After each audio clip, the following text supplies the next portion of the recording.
Hello and welcome to the Arise interview, where we take time to reflect on the big stories from the news and on the fortunes and affairs of the world in an hour of conversation with commentators, analysts and thought leaders. I'm Charles Anyekolo. Coming up in the next 60 minutes, the world has now been living with the coronavirus pandemic for 6 months. But what impact has the disease had on wildlife around the world? While the lockdown has been linked to a number of positive environmental changes, a wildlife catastrophe has been unfolding in other parts.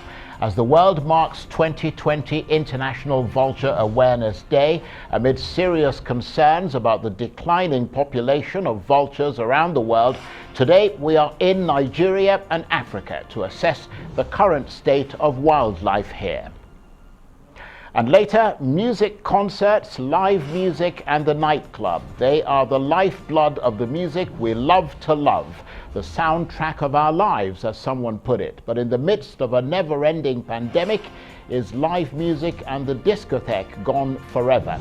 We'll speak to the owner of a popular nightclub in Nigeria.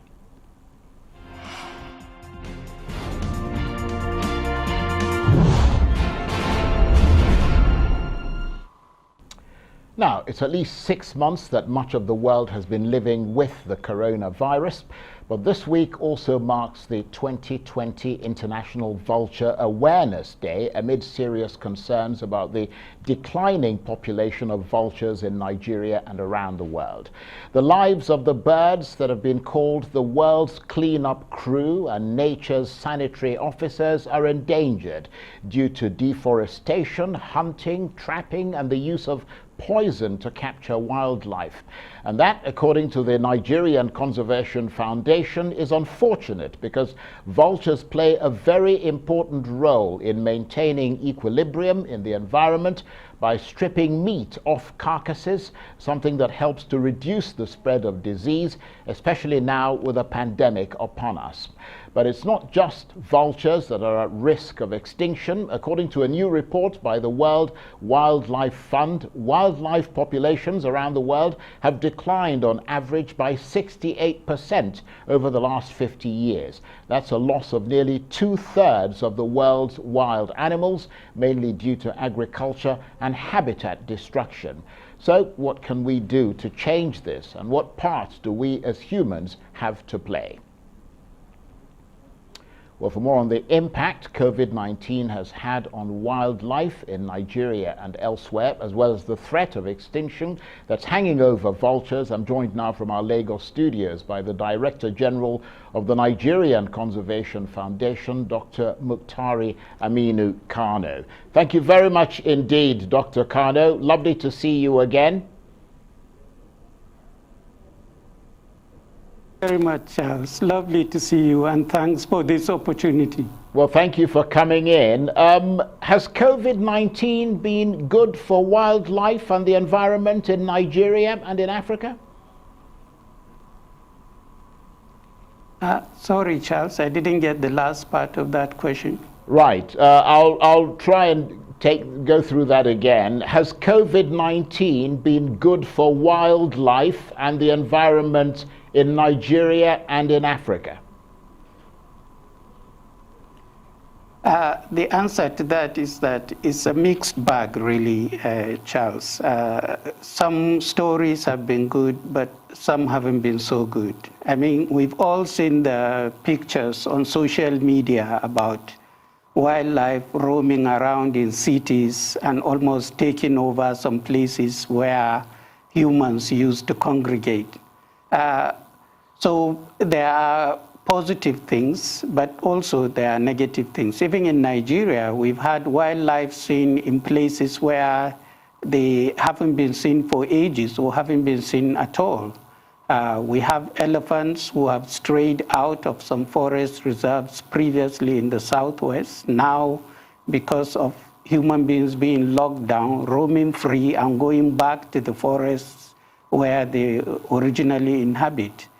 Just this week, we've had pictures that have made the social media space about hippopotamus in a pond in Kebbi State in Kalala, which is completely unaware of the community and the villagers around it is just browsing on its own outside its pond. And many of the villagers have never seen a hippo in broad daylight before.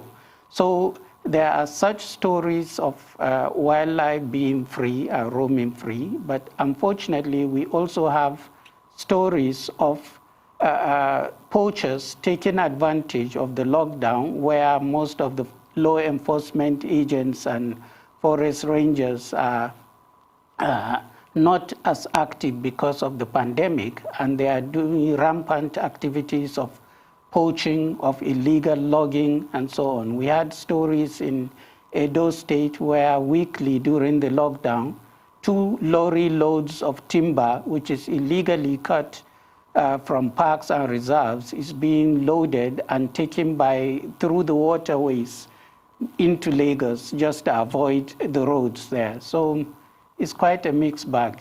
Well, I mean, on a slightly broader level, I mean, because I mean, you've kind of gone through the fact that it is mixed. Are you seeing, on average, a greater amount of biodiversity now during the pandemic than you normally would?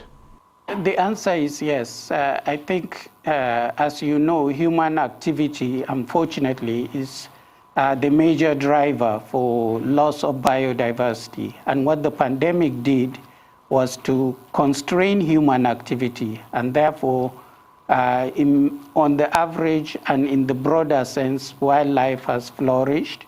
And also the pandemic has shown us that if we could do our activities in a different way, then it doesn't take a long time. Within weeks of lockdowns and other things, you are seeing this positive impact on biodiversity and on wildlife. So I think one of the messages we take from that is that it doesn't really take long if we can do things properly, where our wildlife can come back within a short time. And Dr. Aminu-Kano, let's look at the downside now, because I mean, you just talked to us about the upside, because I've heard it said that a wildlife catastrophe is unfolding in places like Southern and East Africa. I think you touched on a bit of that earlier, because of the closure of safari tourism, which apparently is leading to an increase in things like poaching, because thousands of people who are dependent on the industry are turning to wild animals for food. I mean, is that a bit of an exaggeration? No, it's not. I think, like I said, it's a mixed bag. There are places where really people have exploited the pandemic and the lockdown and the restrictions and lack of proper governance for wildlife reserves and forest reserves to actually do and maximize their illegal activities there. But also there are some cases, like you've just mentioned, where people have been left with no alternative, where people have depended on tourism from wildlife and this has gone, so their livelihood has been wiped out overnight, and whose subsistence has to come back to the wildlife on which they were depending for livelihood. So before they were doing it in a sustainable way, but now they would have to do it or are forced to do it in an unsustainable way. But this speaks to the larger picture about what's happening to wildlife globally, and I'm sure we'll get to talk about that, even outside the impact of the coronavirus pandemic itself. And just Dr. Aminu-Kano, beyond the effects of the pandemic on wildlife, I mean, how much has the coronavirus disrupted the conservation work that you do and the funding you need to do that work? Because obviously reduced funding means a loss of income, which I expect will have an impact on your ability to protect wildlife in Nigeria. Absolutely, Charles. So rightfully also, the focus of the whole world is now on coronavirus and the pandemic. But I think what shouldn't happen, which we have seen sign of in some places, is that it has crowded out other equally important things, especially things that are important for the longer term and not for the immediate term. Like you said, most funding is now focused on health and the pandemic, but also even in terms of the story I told about in Edo State where illegal logging has increased during the lockdown.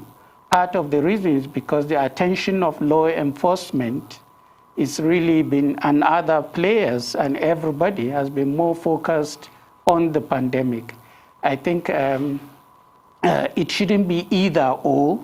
We should, of course, rightfully put as much as we can to address this immediate emergency, but it shouldn't make us forget that there are other things which are very important and which we have to address as well. And of course, one of the other things, important things, as you say, that has affected wildlife in this country is the insurgency in the northeast. I wonder what impact the Boko Haram insurgency has been having on wildlife in the areas where they operate. I understand a herd of some 250 elephants were spotted in northeast Nigeria less than a year ago, and the conclusion appeared to be that their population had doubled. I mean, what are you hearing about that? So, as you know, there is no access for people to do a proper study of what's happening in the areas affected by insurgency. So most of our impressions and our opinions are formed from anecdotal stories and chance sort of encounters with it. So initially during the insurgency, especially when the insurgents moved into Sambisa forest, the story we had was that they were really depending and subsisting entirely on the wildlife that is there.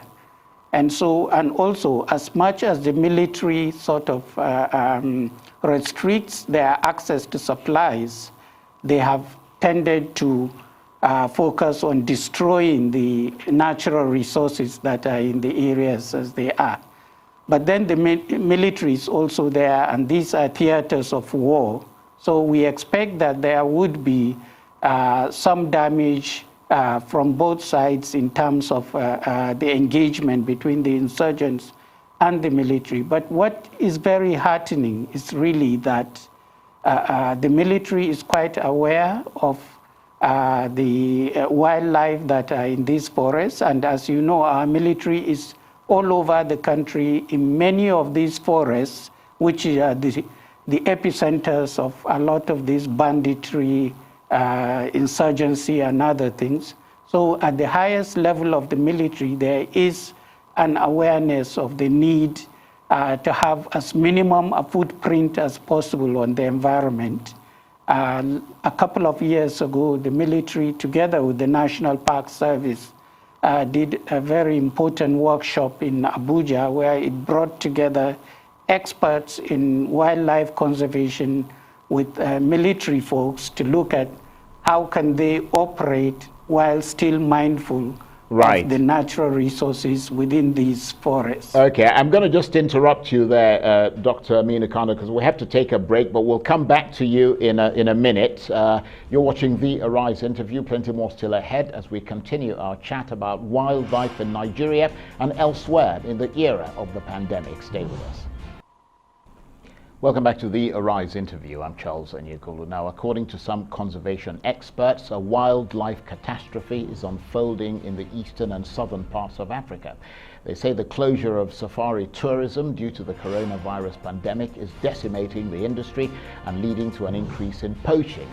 The African tourism industry is worth almost $30 billion a year and employs almost 4 million people. But experts and rangers on the ground in East and Southern Africa say they are seeing a surge in poaching as thousands of unemployed people dependent on the industry turn to wild animals for food. But to the west of Africa, the elephant population is said to have doubled in the northeast of Nigeria over the last couple of years or so, with the fighting between Boko Haram insurgents and the military said to have reduced considerably. The wildlife population around the Gushaka Gumti National Park is said to be growing again. Not so, though, for vultures, which have become an endangered species in Nigeria. The world, of course, marking 2020 International Vulture Awareness Day amid serious concerns about the declining population of vultures in Nigeria. And the Director General of the Nigerian Conservation Foundation, Dr. Muhtari Aminu-Kano, is still with me from our studios in Lagos. Thank you for staying with us. Now let's talk about vultures. Most people think of them as a rather dirty bird, and I have to say that I'm one of them. But in fact, vultures are an active and wonderful agent for cleansing the environment. I mean, tell us more about these extraordinary birds. Thank you very much, Charles. I think it's a good opportunity to talk about this much maligned and much misunderstood wonderful friend of humans, even though for some reason it has a bad reputation. Some people see it as dirty, as you said, and they are anything but. Some people see it as evil or as a villain, but vultures are actually friends of humans in nature. They are our natural garbage collectors, and they do this job so efficiently and so effectively that nothing we have done in terms of finding ways to get rid of animal carcasses is really approached anywhere near what vultures do. They are such an efficient machine made in their structure and their physiology just for this function in nature. As you know, their head doesn't have much hair, so they can go into a carcass and a dead animal and cleanse it everywhere. They have a tough, sharp beak. They have claws. Their eyesight is very keen. They can see dead animals from miles up there. Their sense of smell is superb. They can smell a dead animal from ages, and they can be at the scene of a dead animal within the hour. And when they come, they eat every part of the animal, not like other scavengers that take the choice parts of the animal and leave the rest to rot. Vultures clean up everything and leave you with a clean bone at the end. So by these measures, also their physiology is made in such a way that they are not so susceptible to diseases. Their stomach is very, very acidic and corrosive, and it kills germs. So because of all these features, vultures are really very efficient sanitation agents, as you call them, and they are not dirty. And our colleagues in India, where a lot of study has been made on this, have shown that the services offered by a single vulture in terms of cleaning up the environment of the carcass of dead animals and so on can be quantified to be as much as $10,000 to $11,000 per year for a single vulture. Now you can imagine that value of this agent. I really wonder, why does it have this bad reputation? If vultures are not there, the environment will be polluted because dead animals will rot. The germs will go into the land and into the waterways and pollute our waters. It will lead to things like diseases, anthrax, botulism, even Ebola, and lots of other diseases that come. You would have to spend the money to get to clean up those vultures and also to address those health challenges that would come if we don't have vultures. And I think they are just so misunderstood and so much maligned. mostly due to cultural factors, that it boggles the mind of those of us that work with them day-to-day basis. Okay, so basically, without them, the threat of disease goes up, and that threat is particularly poignant at a time when the world is dealing with a pandemic. And according to all the figures from conservation groups such as yours, I mean, vultures have been moved from the threatened list to the critically endangered list and are now on the verge of extinction. I mean, how has it come to that? How have things degenerated to that level?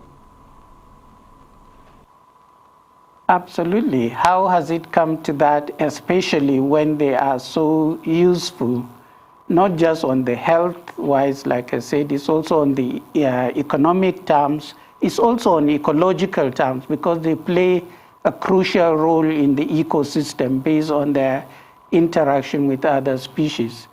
And how it's come to that is the same reason why one of the major crises that has not yet broken into the public fold is really the loss of nature, and how what you mentioned at the beginning, that in the last few decades, we could lose 2/3 of the species that we have in the world, how 1 million species are now on the verge of extinction, and how the loss of nature and climate change together have become existential crises for us as a species, as human beings as well.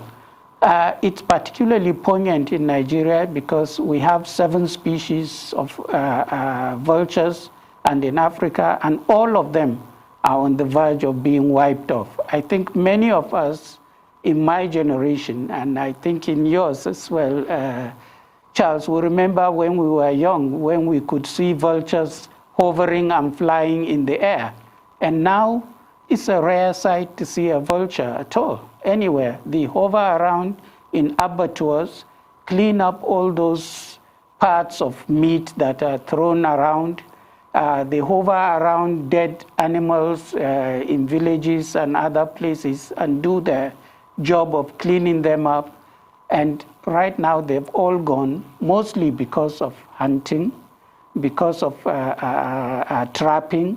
And unlike in many other parts of the world, in our part in West Africa, the major driver for this is not even food or any necessity. A lot of it is because it goes into traditional beliefs and into making charms. Okay, well, I'm just going to come in there, Dr. Aminu-Kano, because we've got about a minute left before we have to end the chat. And I want to get your take very quickly on the wildlife population generally around the world. And we're told that 68% have disappeared in the last 50 years or so. I mean, that is clearly a massive figure. What part have we as humans played in this? Briefly. We are the major cause of this, just like climate change, which we are the main driver. The loss of nature, we are also the main driver of that. And human activity is implicated. We are on the 6th mass extinction. About 1 million species are likely to be extinct and are on the verge of it if we don't do anything to address it. Just a final statistics, within the last 200 years, if you look at it, wild mammals, if you look at just the group of animals that are mammals, formed 80% of the weight of all mammals on Earth, and man and his domestic animals form just 20%. Okay. As of now, 200 years later, the thing has flipped. Okay, I'm really sorry, but I'm going to have to come in there because we have to take a break. Dr. Muhtari, Aminu-Kano, I want to thank you very much indeed. And Dr. Aminu-Kano is the Director General of the Nigerian Conservation Foundation. You're watching the Arise interview. Plenty more still ahead, including in the midst of a never-ending pandemic. We ask whether live music and the discotheque are gone forever. Stay with us.